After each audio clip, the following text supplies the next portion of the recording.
yo digo. El Espíritu Santo, dice el Catecismo de la Iglesia, el Espíritu Santo con su gracia es el primero que nos despierta en la fe y nos inicia en la vida nueva que es que te conozcan a ti, el único verdadero, y a tu enviado Jesucristo. No obstante, es el último en la revelación de las personas de la Santísima Trinidad. ¿Se acuerdan San Gregorio Nacianceno, que hablamos la semana del amplio? El teólogo explica esta progresión por medio de la pedagogía de la condescendencia divina. ¿Se acuerdan que lo hablamos la semana pasada? Cuando San Gregorio Nacianceno explicó que el Padre es el primero que se revela, pero el Hijo está implícito en el Padre y el Espíritu Santo está implícito en el Hijo. O sea que es una revelación progresiva. Dice, pero fíjate qué interesante lo que dice la Iglesia, dice, es el primero que nos despierta en la fe. Sin embargo, es el último en la revelación de las divinas personas. Porque es el primero que nos despierta en la fe. ¿Cuál es el sacramento de la fe? El bautismo. Hablamos la semana pasada. El bautismo es el sacramento del Espíritu Santo. Aunque el sacramento del bautismo es el que comienza en nuestra alma la inhabitación de la Trinidad, como decía la Beata Isabel de la Trinidad. Esa inhabitación, que la Santísima Trinidad viene a habitar en nosotros. Comienza en el bautismo. Pero comienza por medio de ¿qué? Del Señor Espíritu Santo. Todos los sacramentos, aunque son obras de Cristo, vienen a nuestra vida a través de ¿quién? Del Espíritu Santo. Por eso, no es así, pero si pudiéramos tener una idea humana para entender las obras de las tres divinas personas, lo dijimos la semana pasada, es que el Padre obra ¿en qué? En la creación. ¿El Hijo en qué obra? En la redención. ¿Y el Espíritu Santo? En la santificación. O sea, ya, pues, no es así, pero para que tengan una idea, ya pasó la obra del Padre, ya se concluyó o se está concluyendo en el cielo la obra del Hijo. ¿En plena obra de quién estamos?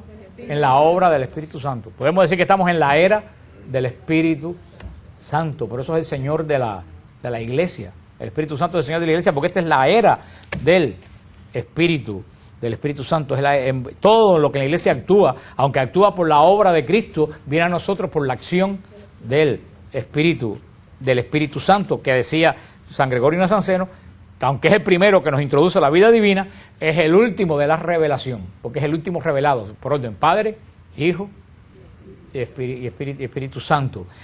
Sigue diciendo la Iglesia en el punto 685, creer en el Espíritu Santo es por tanto profesar que el Espíritu Santo es una de las personas de la Santísima Trinidad Santa, consustancial al Padre y al Hijo, que con el Padre y el Hijo recibe una misma adoración y gloria. Por eso se ha hablado del misterio divino del Espíritu Santo en la teología trinitaria, en tanto que aquí no se tratará del Espíritu Santo, sino en la economía divina. Son dos cosas diferentes, que eso nos dice el símbolo de Nicea-Constantinopla, que es consustancial al Padre. ¿Qué es lo que quiere decir que es consustancial? Que es de la misma sustancia. Así como todos nosotros somos de la misma sustancia. ¿De qué sustancia somos nosotros? Humana. El Espíritu Santo de la misma sustancia del Padre, de sustancia divina, la misma. Lo que es el Padre es el Hijo y es también el Espíritu Santo. Si Dios es persona, el Hijo es persona, el Espíritu Santo es persona. Si el Padre es Dios, está de la sustancia divina, el Hijo es de sustancia divina, el Espíritu Santo es de sustancia divina. El misterio de la Trinidad, que ni se tomen el trabajo de pensar en él, porque nunca lo van a llegar a conocer. Recuérdense lo que les he dicho 1.000.000 de veces, la Trinidad no se estudia, se adora. La Trinidad solamente se adora. Olvídense de estudiarla. Y dice aquí estas dos palabras. Por eso se ha hablado del misterio divino del Espíritu Santo en la teología trinitaria. Teología, el conocimiento de Dios de la Trinidad, los estudios de la Trinidad. Dice, la Iglesia no te va a hablar, el catecismo no te va a hablar de la teología trinitaria. Te va a hablar de la economía divina. ¿Qué cosa es la economía divina? ¿Qué hace el Espíritu Santo en mi vida? O sea, son dos tipos de estudios. La teología estudia quién es el Espíritu Santo. El catecismo nos va a hablar no de quién es el Espíritu Santo en el misterio de Dios, sino qué hace el Espíritu Santo en mi vida. ¿Cómo se llama ese hacer del Espíritu Santo en la vida de nosotros? La Trinidad, economía divina.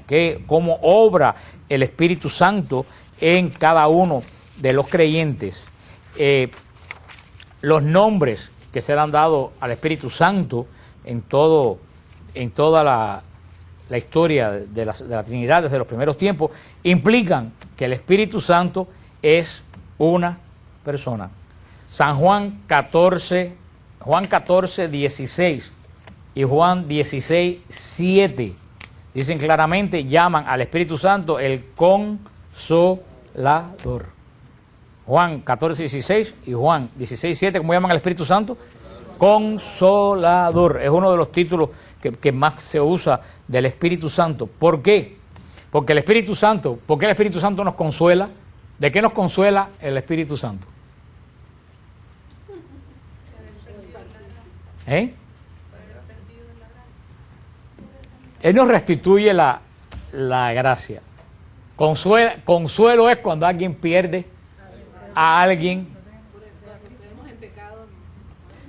Por ahí lo dijeron. O Rosana lo dijo. El Espíritu Santo nos consuela de la pérdida física de Cristo en la tierra. Por eso Jesús sube al cielo, ¿y quién desciende?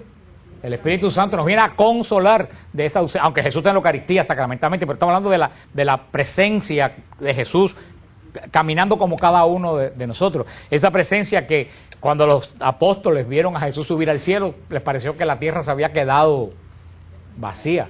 3 años caminando con el maestro se va, ¿y cómo se quedaron ellos?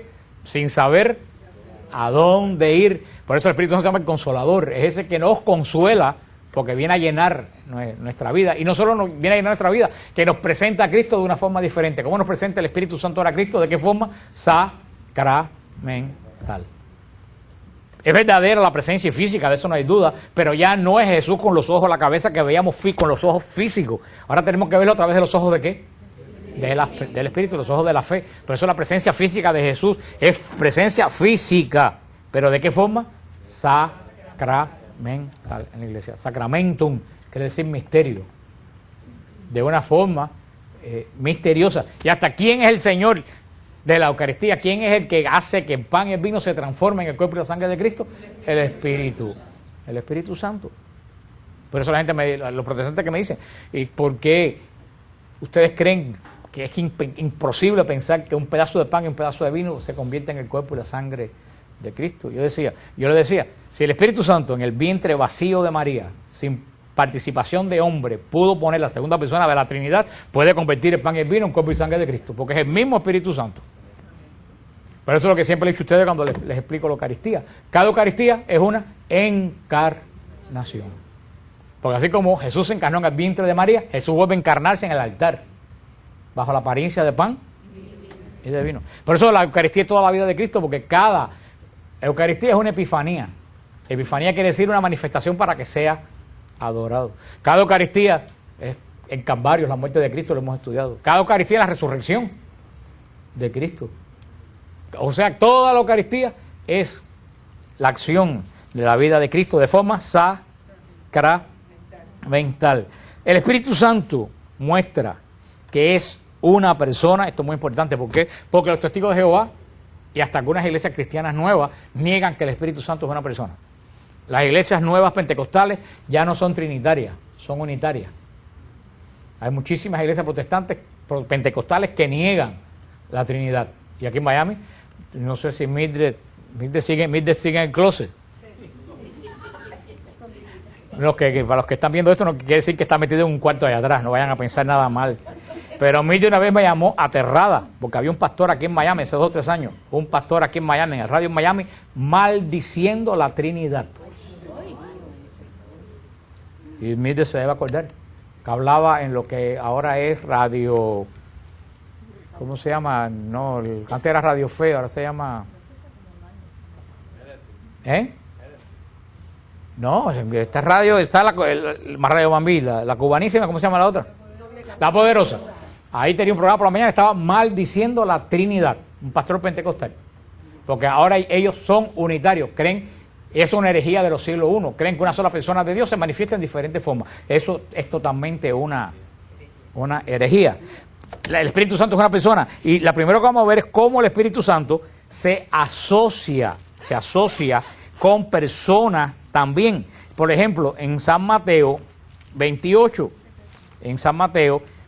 sobre todo los testigos de Jehová andan de puerta en puerta negando que el Espíritu Santo es una fuerza. Ellos dicen que el Espíritu Santo es como la electricidad, dicen ellos. En San Mateo 28, versículo 19, dice Jesús: vayan pues y hagan discípulos a toda la gente, bautizándolos en el nombre del Padre, del Hijo y del Espíritu Santo. Ahí vemos el Espíritu Santo asociado ¿a quién?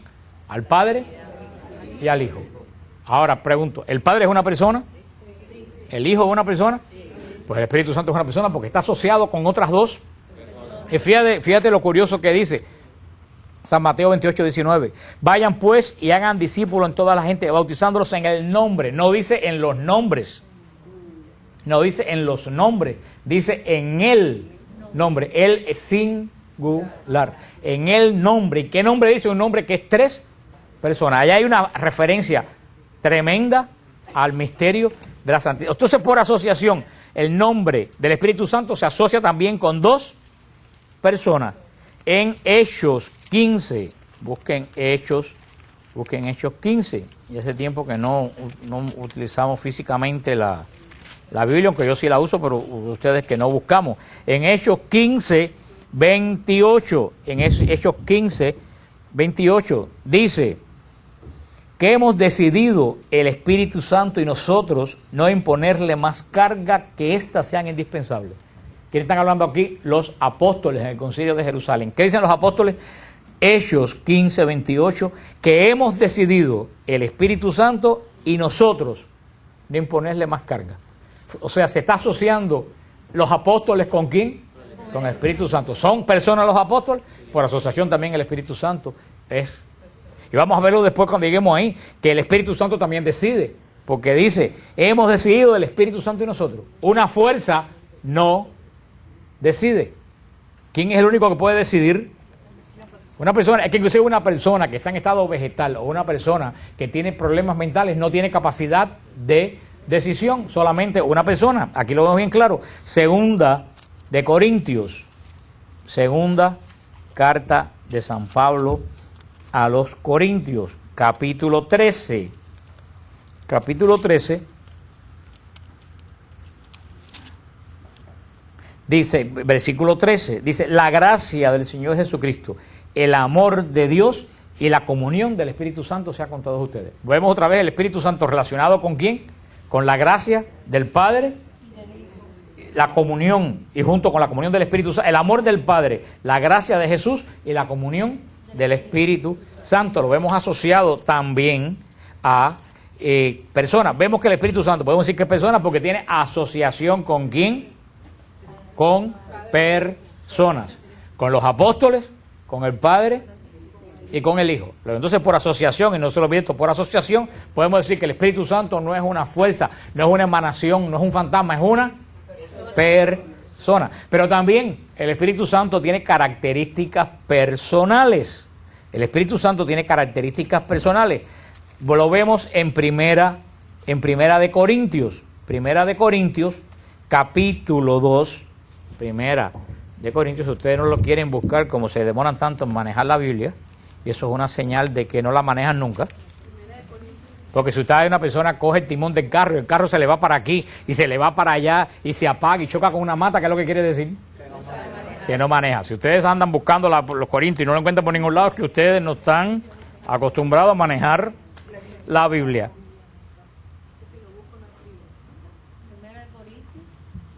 Esperando que se callen para decirlo. Acuérdate de las reglas que si ustedes hablan, yo no hablo. Eso me lo enseñó mi abuelita cuando era chiquito. Que cuando las personas mayores hablan, los demás se callan. Ustedes son niños aquí, yo soy la persona mayor, así que yo hablo y ustedes se callan. Primera de Corintios 2, versículo 10. Dice lo que dice Pablo. Porque a nosotros nos lo reveló Dios por medio del Espíritu. Y el Espíritu todo lo sondea hasta las profundidades de Dios. Vemos primero aquí una característica de persona del Espíritu Santo. ¿Qué característica es? Inteligencia. ¿Una fuerza puede ser inteligente? No. Eso que dicen que la naturaleza es inteligente, la naturaleza no es inteligente. ¿Un ciclón es inteligente? No, un ciclón se mueve de acuerdo a las altas y las bajas presiones, pero él no decide para dónde coger. Sin embargo, aquí dice bien claro San Pablo que el Espíritu Santo revela. O sea, revela, para revelar algo hay que tener inteligencia de lo que tú vas a revelar. Porque si yo le digo, le voy a revelar algo, me paro aquí, le digo una salta disparate, ¿qué cosa le revelé a ustedes? Nada. O si vengo y le digo, les voy a revelar algo, Cristo salva. ¿Qué les revelé yo a ustedes? Nada, hay que tener inteligencia para una revelación. No solo hay que ser inteligentes, sino fíjate lo que dice. Y esto es versículo de 1 Corintios 2:10, importantísimo. Dice, el Espíritu todo lo sondea. Dice que todo lo sondea. Fíjate hasta lo que sondea. Hasta las profundidades de Dios. Eso es tremendo. El único que penetra. Hay otras versiones bíblicas que me gustaban porque dice, penetra hasta las entrañas de Dios. Que decía hasta lo profundo de Dios. El Espíritu Santo es el único que puede conocer las entrañas de Dios. Y como el Espíritu Santo conoce lo más profundo de Dios, por eso que de ese conocimiento que él tiene de lo profundo de Dios, nos los da a ¿quién? A cada uno de nosotros. Por eso tú te aburres de leer y veces algo y tú no entiendes nada. De buena primera invocas al Espíritu Santo, de buena primera todo se te corre, cosas que tú no entendías nunca, un día tú lo ves tan fácil, porque el Espíritu Santo se está comunicando aquello que él encontró ¿dónde? Las entrañas de Dios. Y ahora que me pregunto, ¿quién puede sondear la profundidad de Dios? Dios mismo. Ninguna fuerza externa. Se dice que ni siquiera Cristo es el único que ha entrado a la presencia de Dios. Aquí no es entrar a la presencia, aquí es entrar ¿a dónde? A las entrañas de Dios. Solamente Dios, y un Dios que es una persona. O sea, vemos en Corintios 2, 10, 11, que el Espíritu Santo tiene inteligencia. Piensa, determina y tiene propósitos. Vamos a ver también en Primera de Corintios 12, capítulo 8.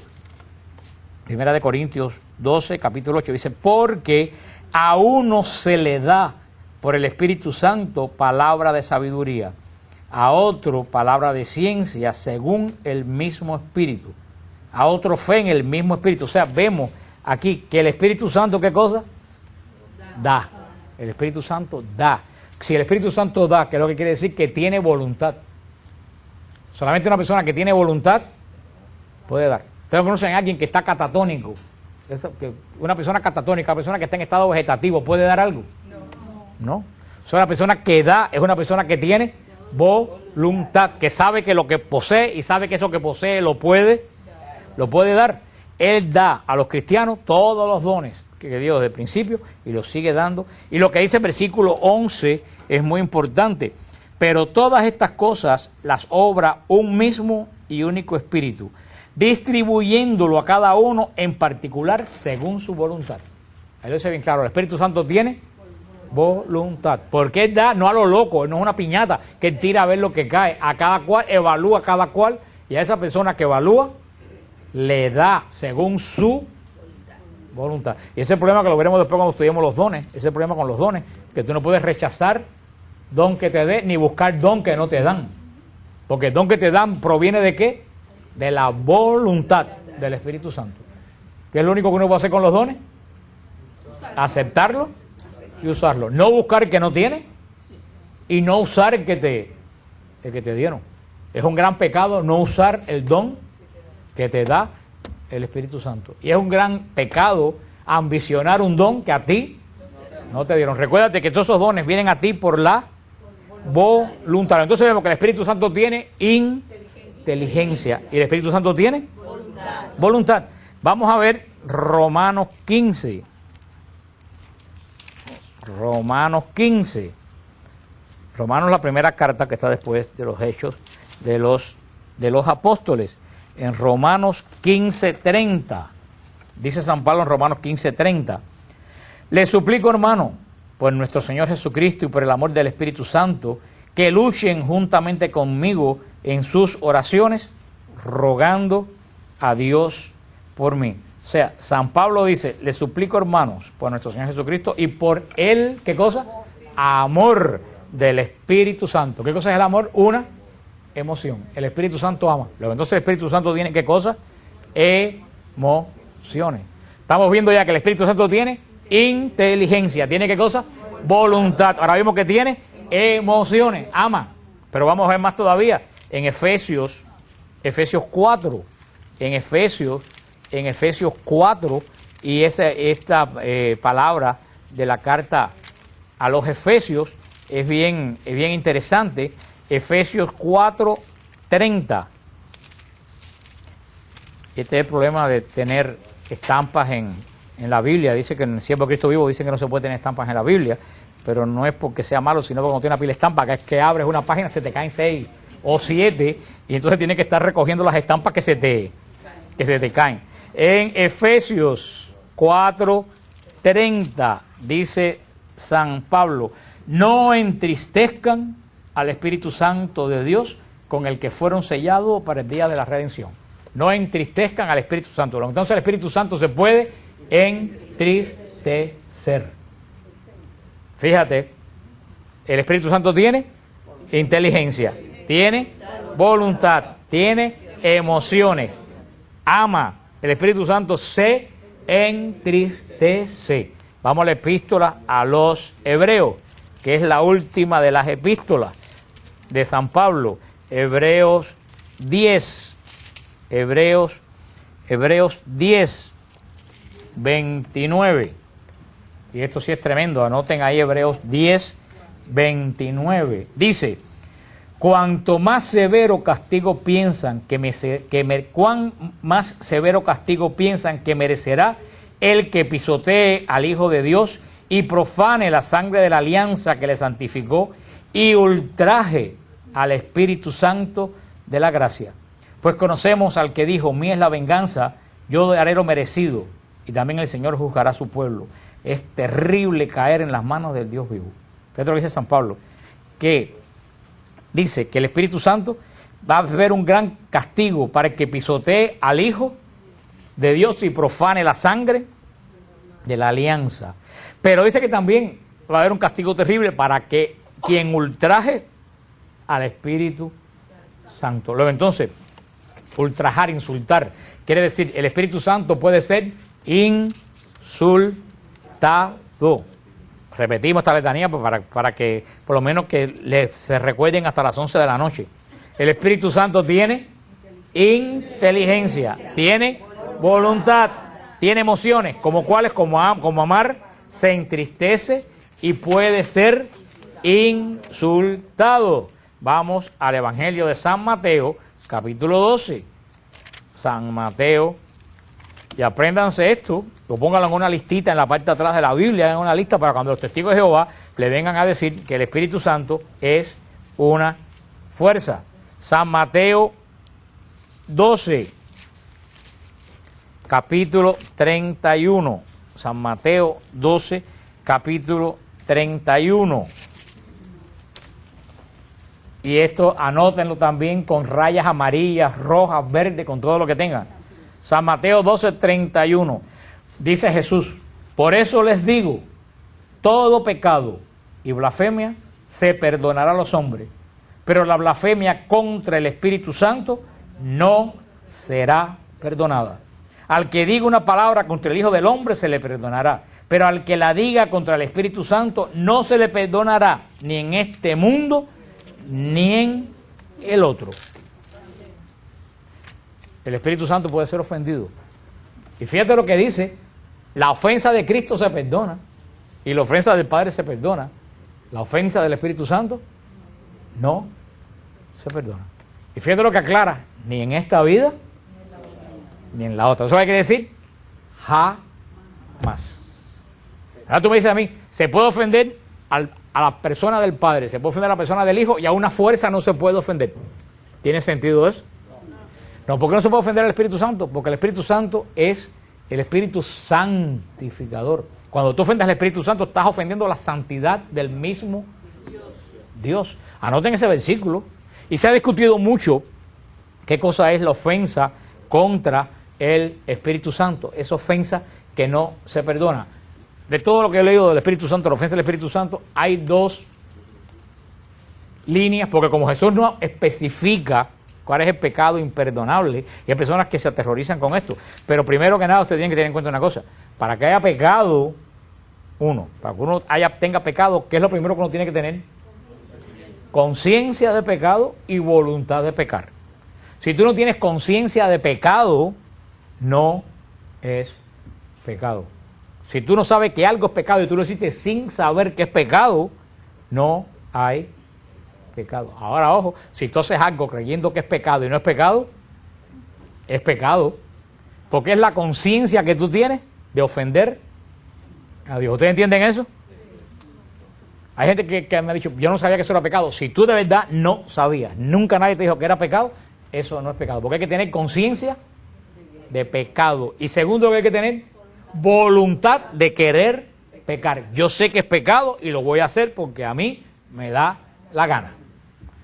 Si tú no conoces qué es el pecado contra el Espíritu Santo, es muy difícil que tú puedas pecar contra el Espíritu Santo si no hay conciencia y voluntad. Ahora, los teólogos, de todo lo que yo he leído, hay dos, pero hay gente que... Yo tengo un muchacho que me escribe WTN, que él está... Parece que tiene algún problema de compulsión, pero él está continuamente... Él me pregunta todos los días, ya yo borro las preguntas de él. Porque él me pregunta todos los días, 6 o 7 veces, que si él me pregunta algo que él hizo, que si es pecado contra el Espíritu Santo. Yo le dije, ¿tú estás loquito por pecar contra el Espíritu Santo? Para mí que tiene algún problema de... Cuando una persona tiene compulsión, la coge con cosas, por eso ya yo no le contesto. Le dije, mira, fulano, ya yo no te voy a contestar más. Busca un sacerdote y busca un psicólogo, porque necesitas tanto un sacerdote para que te guíe espiritualmente y un psicólogo para que te ayude la compulsión que tiene, porque muchos tiene 14 o 15 años. Dicen los teólogos que el pecado, esto tiene un gran sentido, pecado contra el Espíritu Santo es negarse a la conversión. Que Dios te llame y tú rehuses convertirte. Ese pecado no se perdona. ¿Por qué no se perdona ese pecado? Porque si tú no te conviertes, ¿te pueden perdonar? No, si tú no te arrepientes, si tú no te conviertes, te arrepientes, no puede haber perdón. Luego entonces, si tú te niegas a convertirte, no te arrepientes y por eso no puede haber perdón. ¿Y a través de quién Dios llama a la conversión? A través del Espíritu Santo. Eso es negarse al Espíritu Santo. Hay personas que Dios lo ha llamado a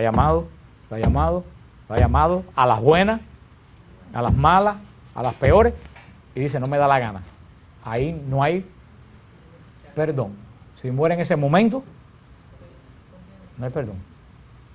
Que el Señor ha tenido misericordia de un amigo mío que murió, le dieron un tiro, y tenía 29 años, y mira que yo le insistí que se bautizara. Le insistí, le busqué quien le diera las clases de bautismo, le facilité todo, y él nunca se quiso bautizar. Allá hay conciencia de una persona que rechazó el bautismo y murió así, sin bautizar. Ahí no hay excusa de que a mí nadie me habló de Jesucristo, ahí no hay nadie que nadie me facilitó. Ahí todo se le abrió. ¿Y es por voluntad propia? Ojalá que el Señor lo haya, al último momento se haya movido arrepentimiento, pero ahí hay un caso claro de una persona que se niega a la conversión. Y es un caso grave, pero muchas personas que conocemos, el Señor los llama. ¿Cuál es la otra cosa? Y para mí es que... Porque eso es pecado contra el Espíritu Santo, el negarse a la conversión, pero si tú lees el texto ahí es donde yo creo que está la clave del Espíritu Santo y la cosa seria. Fíjate lo que dice en San Lucas 12, 22. Ahora todo el mundo está despierto porque como están hablando de algo que los puede llevar al horno, ahora todo el mundo está de lo más despierto. Si estuviera hablando yo de la voluntad del Espíritu Santo, todo el mundo anduviera en Babia, pensando en José Caragol y en las elecciones de Hialeah. Dice San Mateo 12, 22, y escuchen bien, San Mateo 12, 22. Lucas viene después, San Mateo 12, 22. Estamos en San Mateo 12, estábamos hablando de eso. Entonces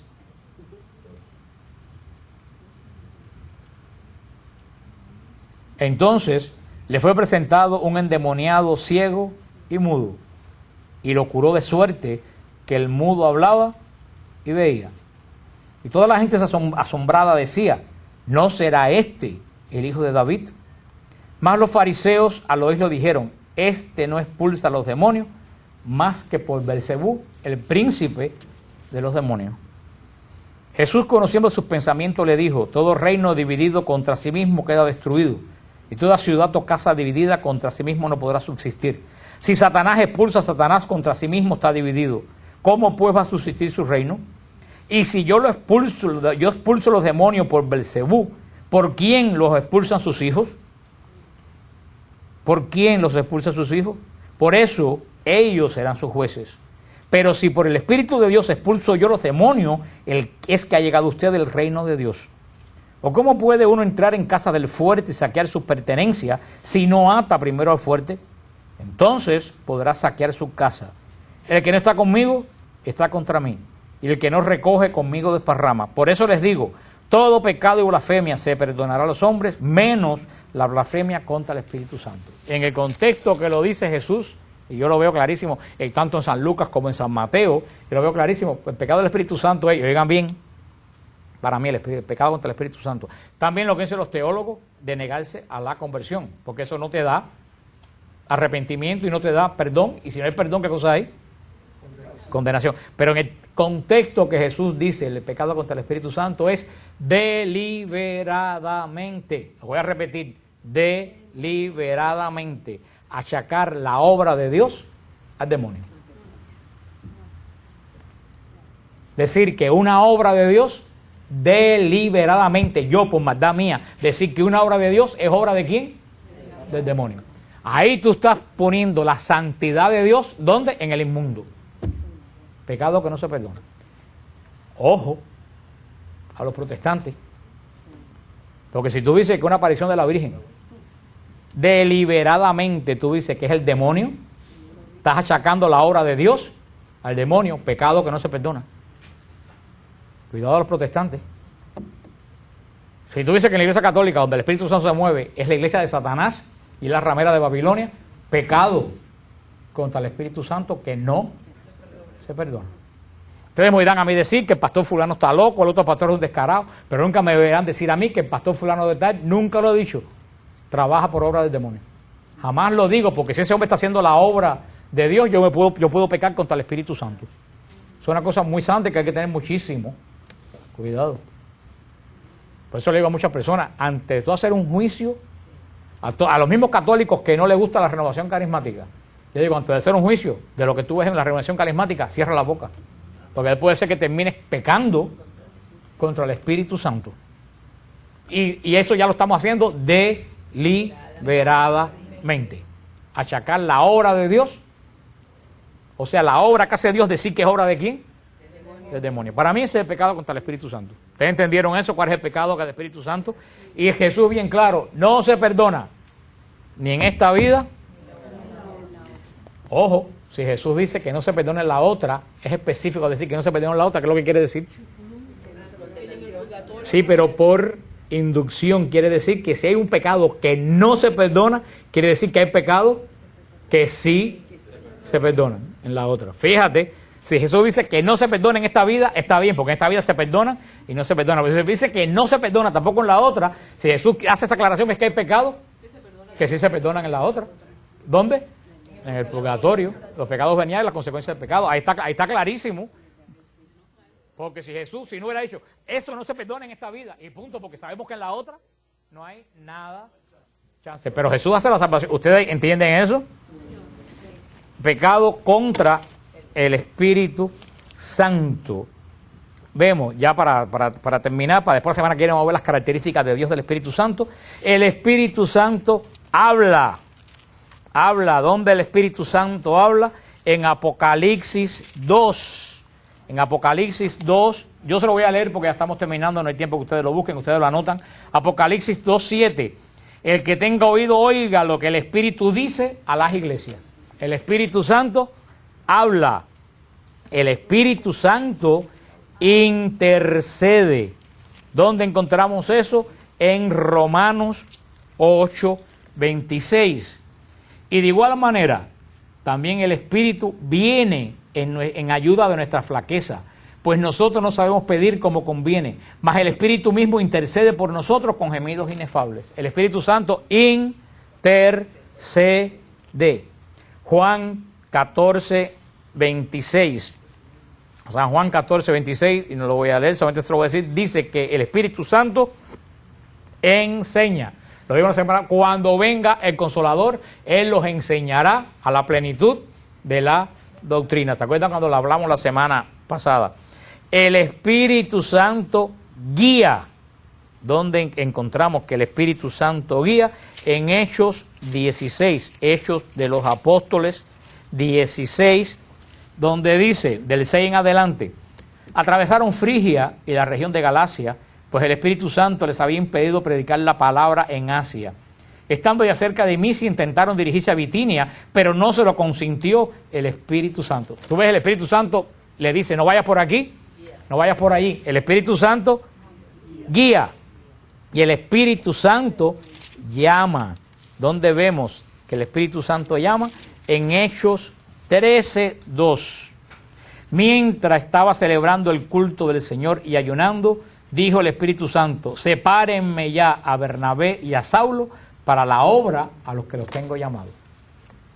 Resumiendo esta parte del Espíritu Santo como persona, vemos que el Espíritu Santo tiene características personales. ¿Por qué? Porque el Espíritu Santo tiene inteligencia, el Espíritu Santo tiene voluntad, el Espíritu Santo tiene emociones, el Espíritu Santo habla, el Espíritu Santo intercede, el Espíritu Santo enseña, el Espíritu Santo guía, el Espíritu Santo llama.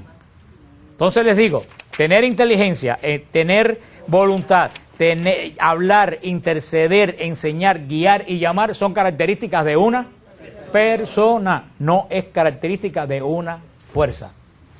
¿Tienen eso claro? Estúdienlo en su casa, porque cuando vengan a tocar la puerta y le dicen, no, porque el Espíritu Santo es como la electricidad, entonces ustedes van y ponen el oído en el cable, ¿para qué? A ver si habla, y tú dices, chico, pero el Espíritu Santo, no, la electricidad no habla, que es lo que dice una vez con el Espíritu Santo, me vino un testigo de Jehová, yo me tiré en el piso, buscé un tomacorriente y le pegué la oreja al tomacorriente, me dijo, ¿qué estás haciendo? A ver si me habla la electricidad. Por eso, estudien esto. La semana que viene vamos a entrar en la característica del Espíritu Santo, de que el Espíritu Santo es Dios. Porque a lo mejor ellos le vienen a decir, bueno, sí, es una persona, pero no es Dios. Vamos a ver, como vimos hoy, con las características personales. La semana que viene vamos a hacerlo con las características divinas. Ahora vimos que el Espíritu Santo es persona porque se asocia con personas. ¿Con quién se asocia? Con los apóstoles y con el Padre y con el Hijo. Sobre todo la frase más importante, vayan por el mundo bautizando en el nombre del Padre, del Hijo. ¿Cómo va a bautizar en el nombre? Según los testigos de Jehová, que dicen que el Padre es Jehová, Dios, Jesucristo es el ángel, es un ángel, y el Espíritu Santo es una fuerza. Entonces va a bautizar en el nombre de Dios, de un ángel y de una fuerza, todo con el prefijo, el que hace de los tres, uno. Es que eso no tiene, es que eso es totalmente descabellado. Pero ¿cuántos católicos se confunden? Que diariamente me escriben a Madre Angélica porque le tocaron la puerta y vienen con, ay, Jesucristo es un ángel. Pero por eso, pero no solo hay que echarlo, tenemos que nosotros, porque esa gente nos están interpelando a nosotros diciendo que somos ignorantes de nuestra fe. Porque así como sabemos de computadora, así como sabemos de grabaciones, así como sabemos de tecnología, así como sabemos de negocio, debemos saber del principal negocio, porque lo que sabemos de computadora, lo que sabemos de negocio, en la caja se termina, pero este negocio continúa y crece. Por eso esto es un llamado, por eso es la famosa frase, católico ignorante es un futuro protestante.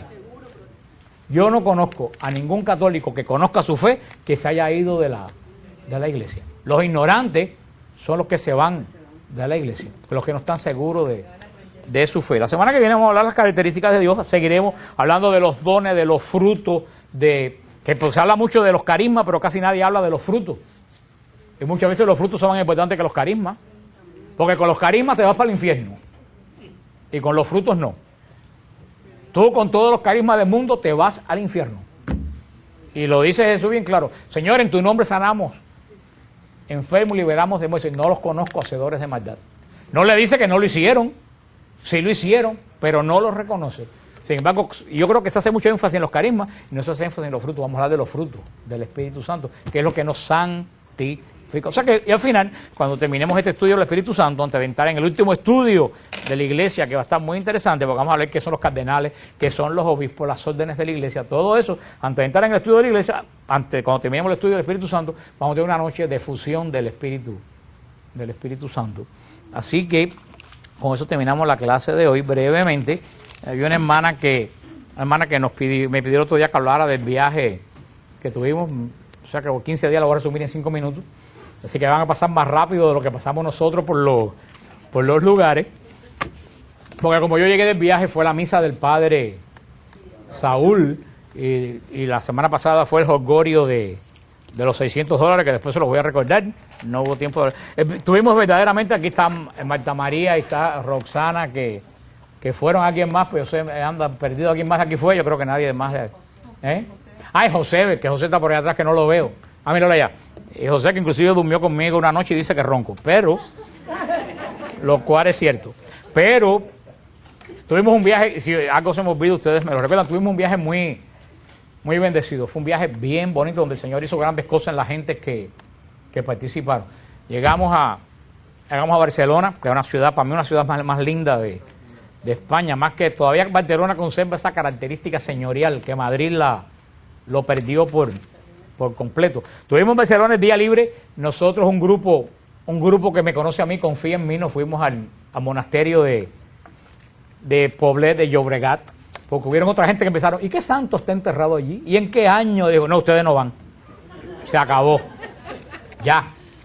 Ustedes, si yo invito a alguien es porque ustedes estén seguros que si yo les invito a algo. Bueno, cogimos un ómnibus, unos pequeños, rentamos, nos fuimos al monasterio de Poblet de Llobregat, impresionante. Es un monasterio trapense del siglo XI, rodeado de murallas, como las murallas de Ávila. Entonces, hay 39 padres trapenses en ese monasterio. Fue el día del que ustedes estaban haciendo el rosario aquí. Y el monasterio es muy interesante porque a ciertas horas del día, cuando los monjes están haciendo labores del campo, a las personas le dan un tour por dentro del monasterio, que está vacío, y los llevan al refectorio, al comedor, a la biblioteca, y puedes ver verdaderamente los claustros del siglo XI de esa abadía. Hay un documental en Madre Angélica en español que lo ponen, que dura 1 hora, lo ponen muchas veces en Madre Angélica. Si ustedes lo ven un día, se llama el monasterio de Poblet de Llobregat, que es donde están enterrados los reyes de la corona de Aragón. Todos los reyes de la corona de Aragón están enterrados a los lados del altar, nos enseñaron. Tristemente, fue saqueado cuando la Guerra Civil Española. Y los comunistas jugaron a la pelota con las cabezas de los reyes de Aragón.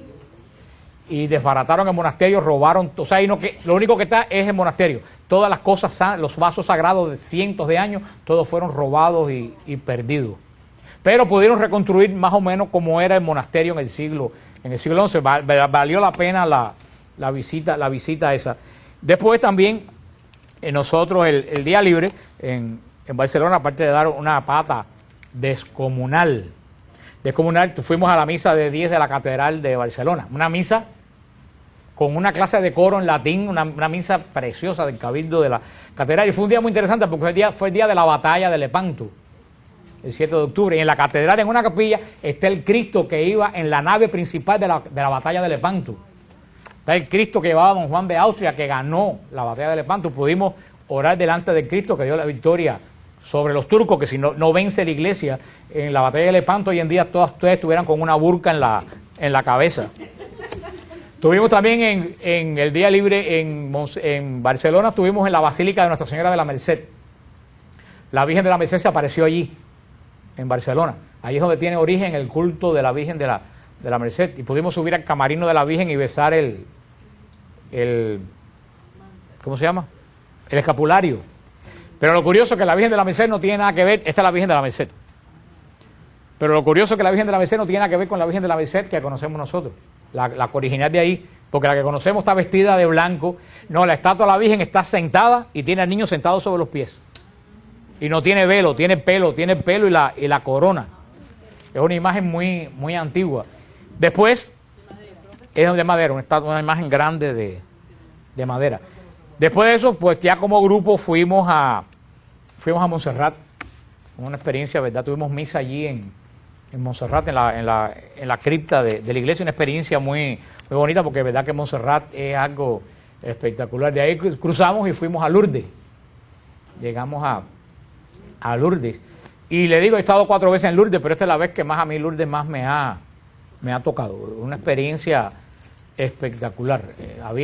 Era un martes, había miles de personas en Lourdes siendo la procesión yo le voy a traer la foto, la procesión de las antorchas se perdía en la vista de las antorchas un martes, sobre todo muchos hombres con rosarios, rezando el rosario, muchísimos jóvenes y muchísimos hombres rezando el rosario, una cantidad tremenda. Yo nunca me había bañado en Lourdes porque le tengo pánico al agua fría. Yo le tengo terror. Y esa agua baja de los Pirineos. Y para cómo había 40 grados. Pero algo a mí, la Virgen me llamó y yo me bañé temblando antes de caer en el agua. Y dije, si tú me estás llamando, iba a pasar el día entero en la gruta. Y dije, si tú me estás llamando, yo voy. Y da la coincidencia que cuando voy a entrar a la piscina, en el cubículo mío estaban 3 frailes de WTN. Que no estaban en la fila, que los entraron por otro lado. Uno de los padres que da la misa. Pero verdaderamente yo soy un poco escéptico para esas cosas, para las cosas milagrosas y eso, ¿verdad? Que no dude que no existen, sino que yo no puedo dar por milagro una cosa que es algo natural, porque eso sería engañarme yo y engañarlo a ustedes. Por eso la gente me decía, no, tú te secas. Y yo decía, sí, está bien. Yo sí le digo eso, yo entré en el agua y cuando salí del agua, uno camina como de aquí a donde están las flores. Cuando llegué a las flores para ponerme la ropa, yo estaba totalmente seco. Helada. A mí se me fue hasta la respiración. Cuando a mí me sacaron, yo no podía, de verdad que no podía respirar de lo fría. Pero lo curioso es que yo voy a la playa y si voy a la playa me tengo que meter 5 o 10 minutos al sol para secarme. Nosotros nos metieron, nos sacaron y yo salí de aquí, llegué aquí y cuando cogí la ropa yo estaba totalmente seco, tan seco que yo me hacía así porque yo no lo creía, porque no tenía ni una gota de agua. Bueno, me puse la ropa, acababa de salir de la piscina, me puse la ropa y me fui. Por eso que ahí no hay toalla en ningún lugar. Verdaderamente yo no lo creía, pero sí lo experimenté. Tuvimos, verdad, muy bonita la experiencia. Nos tocó una monja muy espiritual, que verdaderamente la guía que nos dio nos dio un retiro espiritual. Tuvimos la suerte. Y la posesión del Santísimo, bueno, los que fueron pueden decirle lo que es la posesión del Santísimo, de Lourdes, que es a las 4 de la tarde, es lo más cerca del cielo que yo he visto en... ¿Y el milagrito que te pasó a ti? Bueno, eso después. No fue ningún milagro.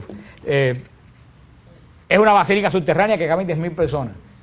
Y cuando la procesión sale de la orilla de allá del río, entonces lo más bonito, porque todo el camino de la procesión hay unas cosas así puestas. Y yo decía la noche antes, ¿para qué serán? Es que en todo ese camino de la procesión ponen incienso. Pero cubos de incienso son unas cosas así, pues donde quiera que vaya el Santísimo pasa por una nube de incienso. Y cuando llegan a la basílica caben 10.000 personas. Y era un martes a las 4 y estaba totalmente llena. Entonces el Santísimo, toda la basílica se enfoca en el altar que está en el medio. Y ponen el Santísimo y alrededor se ponen 12 diáconos con otras cántaras con incienso. Cuando tú ves los diáconos vestidos blancos con los incensarios, todo lo que te viene a la mente a ti es el Apocalipsis. Y sucedió una cosa que no fue un milagro, fue una coincidencia. Veníamos todos atrás del Santísimo, pero cuando el Santísimo llega a la iglesia subterránea, el Santísimo sigue por aquí y a la gente las desvían para acá, porque la gente entra, se sienta y el Santísimo entra por aquí, pero a toda esta gente las echaron para allá y a mí me dijeron que siguiera. Y cuando Marta María estaba tirando la película, vio entrar el palio del Santísimo y yo atrás de él. Y después cuando llegué al altar yo no sabía dónde meterme, porque estaba todo lleno. Y me senté con una gente de lo más elegante que estaban allí, que yo no sé ni quiénes eran. Pero bueno, señor, si tú me invitaste, Mandaron a un lugar que era reservado para gente de cuello y corbata y yo que vendía churre a una milla. No sé qué me vieron de importancia. Y Rosana se quería colar y dijeron, no, para allá, para allá, para allá. Yo estaba dentro de la iglesia, porque yo no fui con la procesión, yo estaba dentro de la iglesia, habíamos 2 personas y entonces yo no quería interrumpirla, pero yo le hacía así y le señalaba a mi cámara y yo le decía, mira aquí. Y en eso yo desfilando, yo dije, no puede ser esto un milagro. Ahí en la basílica la basílica está llena. La basílica está llena de cuadros gigantescos de santos y hay uno de los cuadros, la Beata Son María de Jesús crucificado. Y San Charbel están en los cuadros. Está puesto allí. De ahí seguimos y entramos a Loyola. Entramos en España, en Loyola. Tuvimos misa en la capilla donde San Ignacio se convirtió. Yo le pregunté a un hermano que estaba al final, yo estaba tocando lo que no, porque cantamos Alma de Cristo allí. Porque San Ignacio fue el que escribió Alma de Cristo. Y la cantamos allí en la capilla. Le pregunto a un hermano, ¿y no tienen una reliquia de San Ignacio? Pues sí, tengo una que acaba de llegar de Roma y se las voy a traer. Que es el hueso de la cabeza de San Ignacio. Y nos trajeron la reliquia de San Ignacio, la pudimos venerar, la reliquia de ahí seguimos a Covadonga, que estaba lloviendo, pero estuvimos en Covadonga, tuvimos la misa muy tempranito en la en la cueva de la Virgen allá arriba en el medio de la montaña, muy, muy bonito Covadonga. De ahí llegamos a Compostela, pudimos orar en la tumba de Santiago, del apóstol Santiago, también muy el botafumeiro, el incensario ese gigantesco porque al otro día era la Virgen del Pilar, era día feriado en España, y llegamos a Portugal, fuimos a Oporto y estuvimos en Fátima. También la experiencia de Fátima fue espectacular. Se calcula que había más de 1 millón de personas. Había gente durmiendo en casa de campaña en los parques, gente durmiendo con sábanas tapadas abajo de los árboles, familias enteras durmiendo con manta abajo. Había 1 millón, para mí que había más de 1 millón de personas, porque la noche antes del 13 de octubre hubo una vigilia por la noche, todo el mundo con velas. Ustedes dan en la foto, tú mirabas y era el horizonte se perdía de velas, pero se perdía el horizonte de muchos hombres, muchas familias, muchos sacerdotes con hábito, muchos sacerdotes jóvenes con hábito completo, muchas muchachas religiosas jóvenes con hábito completo. Ayer el padre Francesco se nos unió, el padre Francesco. Hubo una vigilia que la Virgen se trajo en procesión al altar con la corona, con la bala que de Juan Pablo II. Ese día, el 13 de octubre, se dejaron las intenciones de ustedes allí en Fátima. El otro día por la mañana hubo una concelebración impresionante a las 10 de la mañana. Había más de 1 millón y pico el padre Francesco concelebró habían miles de sacerdotes. Esa noche nos quedamos y tuvimos también la procesión porque todas las noches hay procesión de las velas con la Virgen de Fátima, también miles de gente por la noche en la procesión de la Virgen, todo el mundo con velas, una cosa bien. Fuimos al pueblo a donde vivían Francisco, Lucía y Jacinta, tuvimos la casa, vimos una sobrina de Lucía. Y un primo de Jacinto, de Francisco, algo de eso. Pero lo más interesante, vimos la danza del sol. Cuando salimos los vieron hasta Paolo, el chofer de la guagua lo vio. Cuando salimos de la iglesia de Fátima, alguien, creo que fue Liliana, dijo, miren el sol. Y el sol estaba dando vuelta como un CD. Cuando ustedes ven un CD que un CD está dando vuelta, estaba dando vuelta así, y tú lo puedes mirar con la vista normal y no se te dañaba. Yo lo estuve viendo como 10 minutos y la vista pero dando vuelta no se movía, sino que daba vuelta en el eje. O sea, bien impresionante esa estadía. De ahí estuvimos el 15 de octubre en Ávila. Llegamos ya a la procesión de Santa Teresa, se había acabado, pero tuvimos misa en la Encarnación, en el convento de ella, tuvimos la misa. Y de ahí nos fuimos a Madrid, tuvimos un día libre en Madrid. Yo aproveché y me fui al Escorial y al Valle de los Caídos, porque nunca había estado en el Escorial ni en el Valle de los Caídos. Impresionante los dos lugares. Y por la tarde me fui a Toledo. De ahí me encontré a Rosana y a una gente del que se habían ido por su parte. Muy bonito Toledo. O sea que fue un viaje espiritualmente, fue muy provechoso. Hubieron muchos milagros, muchas sanaciones espirituales de gente que lo necesitaban. O sea que fue un viaje bien bendecido, gracias a Dios. Eso más o menos, no sé si me faltó algo. Lo de Liliana, que se le consiguió el Bueno, a Liliana que sin querer se le consiguió un marcapaso, la muchacha que de los grupos, que ya está muy mal del corazón. El año pasado me pensaban que se moría porque tiene que poner su marcapaso y no tenía dinero, y da la coincidencia que hubo una señora en el grupo que el marido de la hija es el que patrocina todas esas cosas de los marcapasos en Estados Unidos. Y entonces le consiguió gratis ahora tiene medio parado el asunto, porque una misma dominicana pero eso se va como dice el refrán, no es peor astilla que la del mismo palo. Ya lo último que les voy a decir, traje los flyers del viaje de Semana Santa Israel. Los traje hoy, están puestos allá atrás. Nosotros tenemos un opcional que va a ser los caminos de San Pablo y Patmos. Esa parte de San Pablo y Patmos no está todavía. Cuando esté yo lo traigo completo. Ya para que tengan algo, traje solamente Semana Santa en Israel. Porque el viaje de Semana Santa Israel se regresa, y los que quieran seguimos a los pasos de San Pablo: Corinto, Tesalónica, Filipo, Atenas, cogiendo un crucero, Éfeso, la casa de la Virgen, y terminando en Patmos, en la cueva del Apocalipsis. Eso se lo traigo después. Ahora, oigan bien, allá atrás están unos flyers, porque Liliana me lo pasó hoy por el email y no pude sacar otra cosa. Allá atrás están unos flyers que yo saqué muy sencillo, nada más dicen el precio y a dónde hay que llamar y eso, muy sencillo. Aquí yo tengo otros flyers que ya tienen el día por día el detalle de la Semana Santa en Israel. ¿Qué quiere decir esto?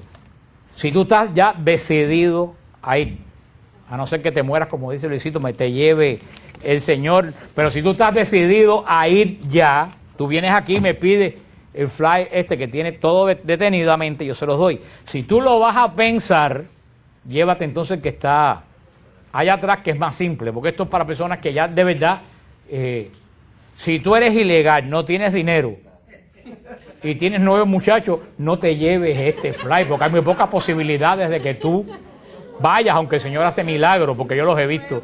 ¿Usted entiende lo que le quiero decir? Si tú lo vas a pensar, llévense el que está atrás. Si ya tú piensas que vas a ir, me piden. Por último, y ya terminamos, les recuerdo, Carlos, ven para acá.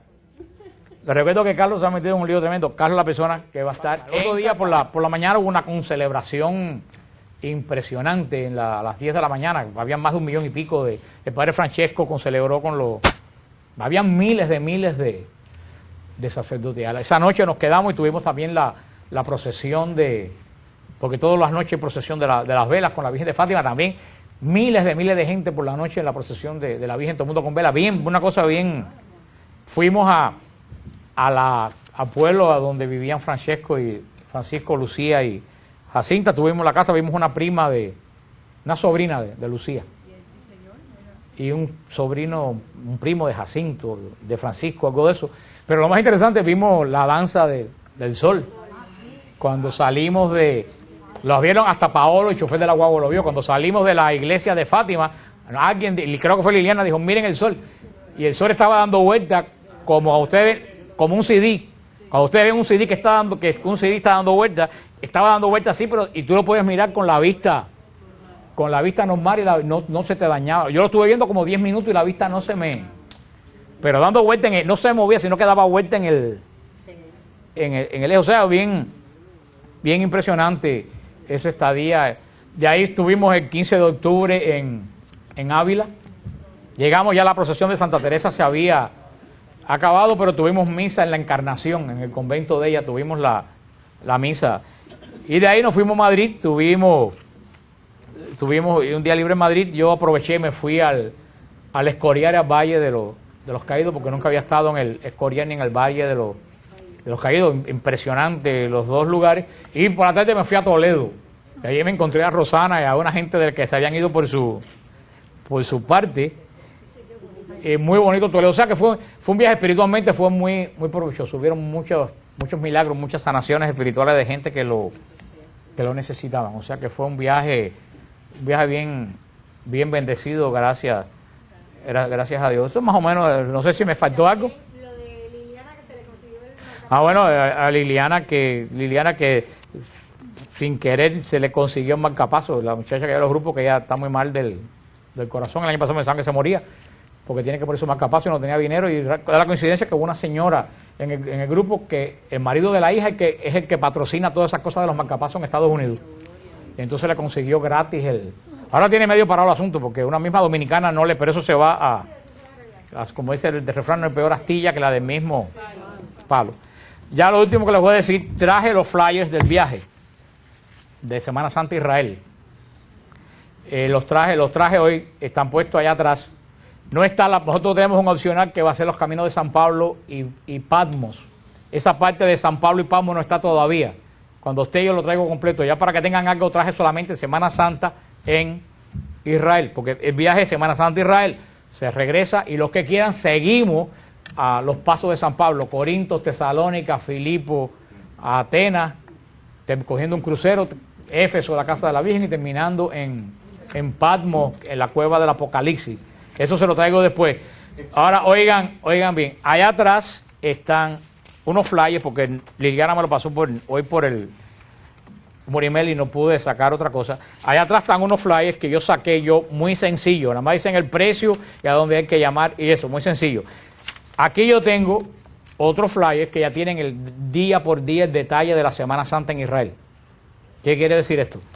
Si tú estás ya decidido a ir, a no ser que te mueras, como dice Luisito, me te lleve el Señor, pero si tú estás decidido a ir ya, tú vienes aquí y me pides el flyer este que tiene todo detenidamente, yo se los doy. Si tú lo vas a pensar, llévate entonces el que está allá atrás, que es más simple, porque esto es para personas que ya de verdad, si tú eres ilegal, no tienes dinero y tienes 9 muchachos, no te lleves este flyer, porque hay muy pocas posibilidades de que tú vayas, aunque el Señor hace milagros, porque yo los he visto.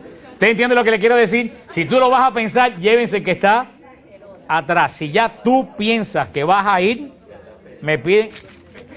Por último, y ya terminamos, les recuerdo, Carlos, ven para acá.